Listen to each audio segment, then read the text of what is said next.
Agriculture. Every country has a policy on agriculture and how to address, public policy in that field. But what about the intellectual property component?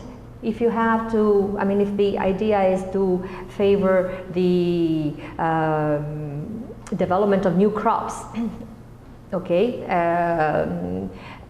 or OGMs, what is the intellectual property component there? How is it dealt with? Public health, what are the challenges there?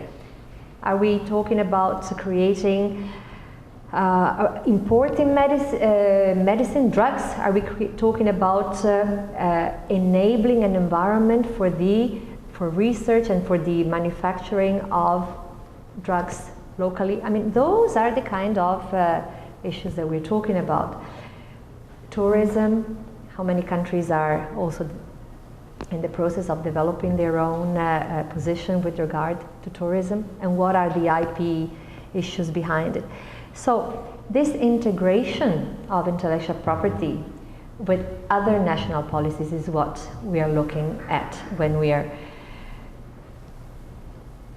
trying to build this framework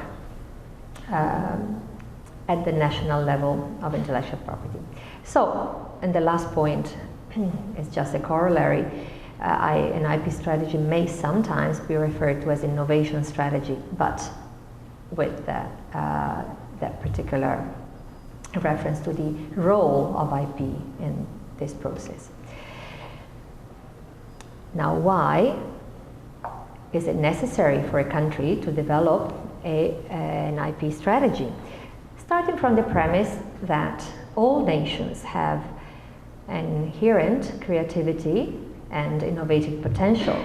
So therefore, that means that it is of interest of all countries to reflect on what benefits an IP strategy can bring.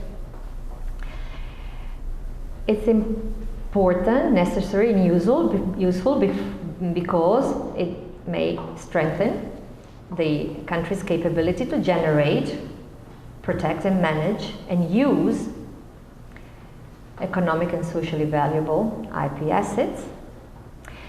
And also because such a strategy empowers all the national stakeholders to contribute to development. All national stakeholders, and here we're really taking a very broad look at all the actors.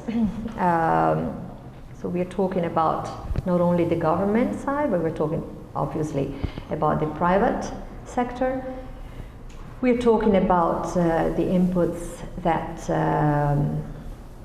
the academic world can do, research centers. And when I mention the private sector again, it's the small, medium enterprises, the big enterprises. We're talking really about a very varied and complex set of players.